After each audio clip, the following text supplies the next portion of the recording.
Hello again, this is Terry Novetsky. For those of you who were with me when we were discussing Kedushat Aviv, this is my second presentation. Again, wish to thank everyone who's involved in the Kedushat Aviv project and Amichai Gordon, who conceived it in order to bring Kedushat Aviv to its appropriate recognition as an important sefer that belongs al shulchanot shel Shochrei Torah. As we discussed before, the Kedushat Aviv is divided between Kedushat Hazman and Kedushat Hamakom. Kedushat Hazman has the grand concepts of Shabbos, Yontiv, Yom Kippur, and Kedushat Makom begins with Yerushalayim and Eretz Yisrael. But Rav Lichtenstein's order is based on the first parak in Maseches Kelim, in the concentric circles, the Eser Kedushot that are described there. And when we get here, we're talking about the very end of that parak, and we're coming to certain issues that people find esoteric and not necessarily as critical as other matters. However, Rav Lichtenstein, as we'll discuss momentarily, believes that each of these discussions contains inestimable value. At this point, by the way, when we discuss this, the only thing that's going to be left once we get to Ben Ulam Lemizbeach and then to the Kodesh, only thing that's going to be left is Kodesh Kodashim, which is Kodesh Kodashim is a separate shiur. But a brief review of the landscape of the HaRav that anyone who can find by opening up any typical volume of Maseches Midos. They have the chart right in front of them. Many approach the Beit HaMikdash from the north, and you walk up the major steps there. There's the classic activities don't take place there. What's going on the north side of the Beit HaMikdash? There's a Sanhedrin is there, Lishkas HaMetzarim is there, Beit HaMukad is there. So there's some activity, but what happens is that people enter from the north. That's where the major steps, when you go on archaeological hikes, you see those steps. Those are steps from the north heading upwards onto HaRav. You enter then into the portico, which is called a Heichal, and you walk around to the east side. And from the east to the west is upward. You're walking upward from east to west, and you're walking into higher levels of Kedusha as you enter in from the east to the west. So just going into order, there are three Azaras. The first Azara is Ezras Nashim, which is by far the largest. And aside from the Lishkos, the storehouses that are set up there, it is the main public Azara, courtyard, just for its sheer size. That I'm ignoring doorways and steps, and they each have functions. It's not because they're not important, but they're not germane to our discussion today. So when you move up from the Ezras Nashim, you walk into the Ezras Yisrael, which is a smaller courtyard, which is also available to everyone. And then you walk further up to a number of steps and actually a doorway to what is known technically as Ezras HaKohanim. However, Ezras Kohanim is what we colloquially call the Azara. The Azara is the big action place. It's where korbanos take place. Its main activity there is the Mizbeach HaChitzon.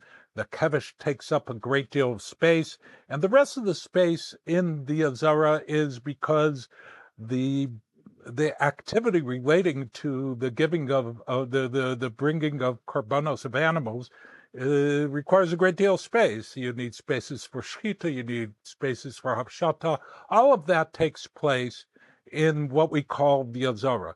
So now we've gone from east to west, Ezras Nashim, Ezras Yisrael, and now to the main Azara, and you hit literally a wall. And that wall is where we're now going to enter into where a second group of actions comes in. It's the building with a roof, because there is no roof in the Azara, because there's fire and smoke and all sorts of, additional activity. And when you enter into the next place, which we're going to give it a name in a moment, you enter into three different steps.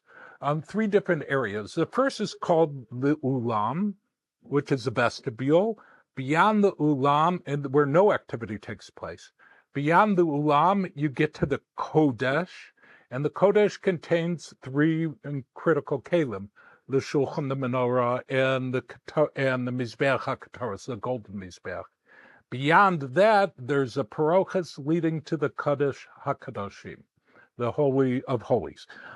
Within that area, so if you're standing on top of the Mizbeach, which is sitting in the Azara, and you look, and you go out and you look westward, back to where you entered into, the first thing is you see the remainder of the Azara, then you see Ezras Yisrael, then you see Ezras Nashim. But if you turn around and you face eastward, you see the Ulam, the Kodesh, and the Kodashim.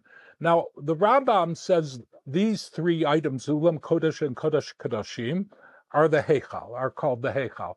But colloquially speaking, when we speak of the Heichal, we're really only speaking about the latter two, the Kodesh and the Kodashim. We're not really speaking about the Ulam.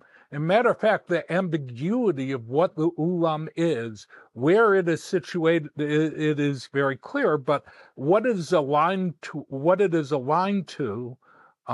conceptually, is partially the discussion that we're going to have today within our Mishnah. So now, with that introduction, we can start the Mishnah. Ben ha'ulam lemizbech mekudash mimenu. So back to our details. We have the Mizbeach in the Azara. It's on the western side of the Azara, but it's not right next, adjacent to the Heichal. It's towards the west, but there's a gap space. That gap space is filled with 15 steps, which are critical, where critical activity takes place on Yom Kippur. But you have the steps, and then you have an additional several meters between the steps and the Mizbeach. That's what we're talking about. We're talking about that space between the Mizbeach and the beginning of the Ulam. Ben Ulam, the Mizbeach, mekudash mimena. It has greater Kedusha than it. What is it? The rest of the Azara. We're talking about the rest of the Azara, which this all resides. That's it. Shem Baalei Mumim Purei Rosh Nichnasim L'Sham. Because Baalei Mumim, who are obviously Kohanim, who are not eligible to be participating in the Voda, and Purei Rosh are people who are not in an unkempt manner that is also considered to be not appropriate for the Avoda, because basically in the Azara you're talking about nearly exclusively Kohanim entering into that space. So they can't enter into that gap period where you're at the Mizbeach. If you look straight, you would look right into the Ulam. And that gap area, these people are not allowed.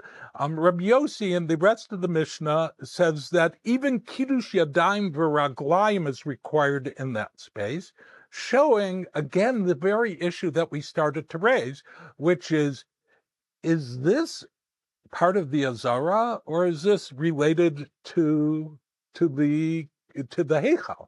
In other words, what is going on in this space? So to the extent you learn this in the traditional fashion, the Raiva, the Ramban, the Rash, the Bartanura, they all said this is exactly what it sounds like. Harchaka derabanan. This is a derabanan. In other words, these are Kohanim that, to the extent they're going to enter into the Heichal, clearly cannot do so in the circumstance where there are Baal Mu'im. So as you come close to it, we're going to prohibit it a little bit earlier. That's a classic way of reading the case. However, the Rambam, without much the Rambam, without much textual support, takes a different position. The Rambam says, Rambam says that means I don't have a makar. Shekol kohen hakasher lavoda nichnatz min hamizbeach milipnim. From that space that we're talking about, obviously, that which is a separate pasuk d'oraisa, but he's applying it right to this space. O shikur, o parua rosh, like our Mishnah, o karua begadim, which is a separate halacha, that is derech shekarim amesim, same idea, that kohen is not allowed. He says, afal pi shelo avad avodas harazel loka. That kohen is chayav malchus midi oraisa. And the Rambam uses this phrase on 4 separate occasions of Amina Mizbeach Lipanim. He applies it again to Balmum, to Shtias Yayin. He applies it all the time, and he uses this phrase. So for the Rambam, it's an Isser D'Oraisa, even though he doesn't have a clear makar. I mean, obviously these things are Usser, and they're certainly Usser and Kodshe Kadoshim, but dragging that Isser into the space of Ben Ulam, the Mizbeach is a deraisa, is the Rambam's chiddush. Rav Lichtenstein points out here that it's clear that the Rambam doesn't view this gap space as part of the Azara. It's something else. Now, it could be that it's actually the entry into the Ulam and part of the Heichal, or it could be that it's a much more intense space than the Azara would otherwise tolerate. Because why in Midioraisa could you do this in the Azara? And the answer is you couldn't unless you defined it separately. But what we're going to talk about is what is the ramification of doing so, and even more clearly, what is the status of Ben Ulam the Mizbeach and the Ulam itself. So the second half of the Mishnah that we didn't read before says, Uporshim Ben Ha'ulam L'Mizbeach B'Shas HaKatara. And this position is unlike the other parts that are not in the Gemara itself. This part is also reflected in the Gemara in Yuma, Daf Mem Dalet, that this halacha of not being able to stand in that gap space when the Katoras is being burned. Now, this clearly is a midurabanan. There's no question it's a midurabanan. What is the durabanan? That the Katoras are extremely pleasant. You stand there and you're smelling the Katoras. You might seek, without thinking carefully, to approach closer. And then you'll enter into the Ulam, and then maybe even into the Heichal, and there you're going to violate a terrible Isser D'Oraisa, perhaps an Isser Misa. So therefore, don't stand anywhere in front of where the Kataras smell occurs. So that's what the Gemara says. But the Gemara has that's the Mishnah, and that's what the Gemara states. But the Gemara has a major problem. It says there's already Gezerah that when you burn the Kataras, you can't stand in the Ulam, which is the vestibule outside of the Heichal. So now, if I'm saying you can't stand within the vestibule, adding you can't stand ben ha'ulam lemizbeach is a gezerah. It's an additional gezerah on an existing gezerah. How can that be? So the Gemara entertains two possibilities, both mechanically identical. The first one is the position of Rava, Shmamina Kedushat Ulam Heichal Chada Milsahi. From here we see that the Ulam is really part of the Heichal. So there's only one Gzera. The Gzera is Ben Ulam Heichal. Okay, why is the Ulam Aser? Because it's part of the Heichal. Okay, Ben Ulam the Mizbeach, I apologize. But if Ulam is part of the Heichal, then there's no Gzera. It's just part of the core halacha that you're not allowed to enter into that place. However, the Gemara seems to side with a second position, not Rava's position, which is mechanically identical, which is lo. Ulam ubein ha'ulam lemizbeach chada kedushahu. It says, no, the Ulam is actually not part of the Heichal whatsoever.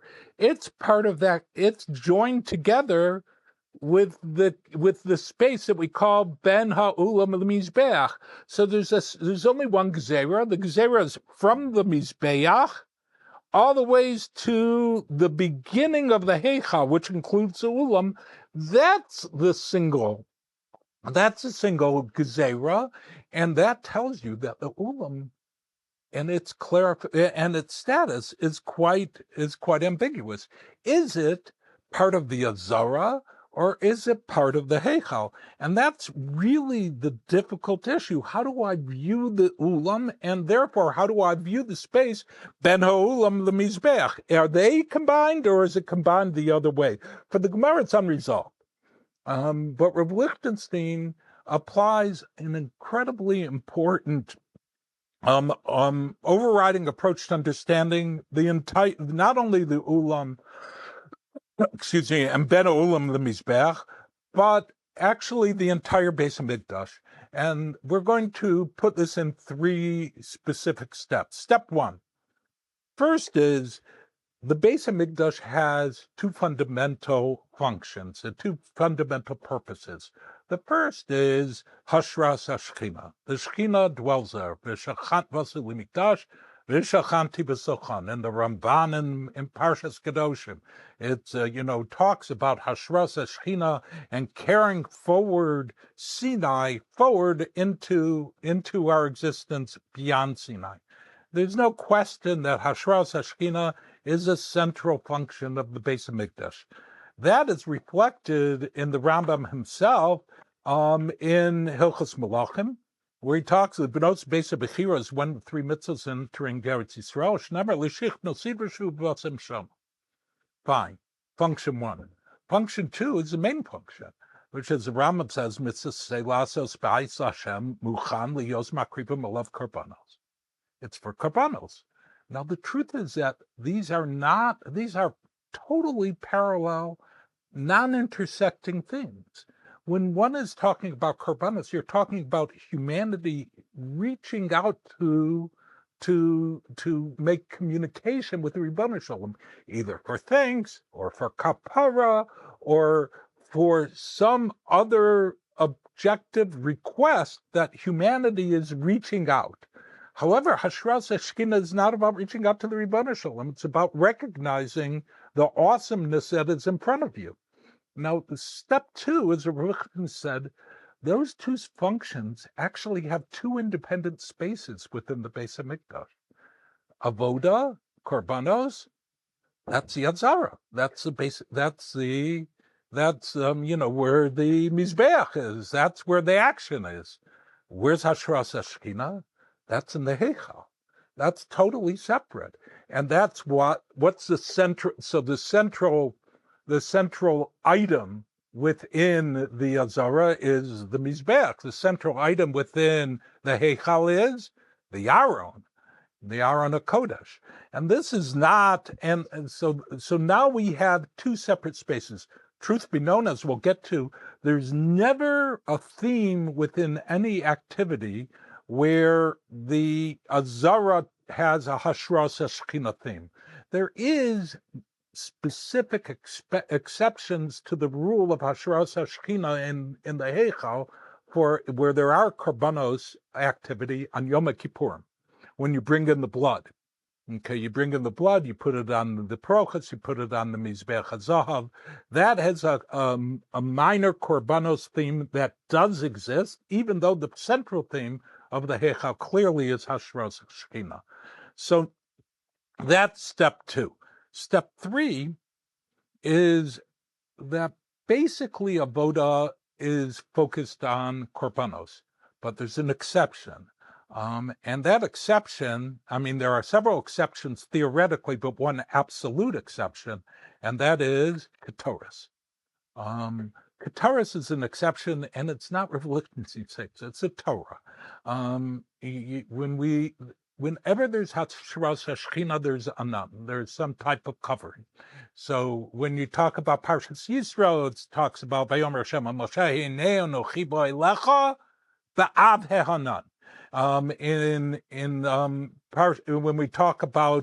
When we talk about Yom Kippur in Perek Tezayin in Vayikra, you always say Ki be'anan era el halakaparas. But even more importantly, v'nasadas hakataras ala eish lifnei Hashem, you put down the kataras, v'kisa anan hakataras, then the cloud is created, al hakaparas, on top of the Aharon, asher aledus v'lo yamutz. You need the cloud in order to be in the presence of the Shekhinah, in order to separate you from the Shekhinah.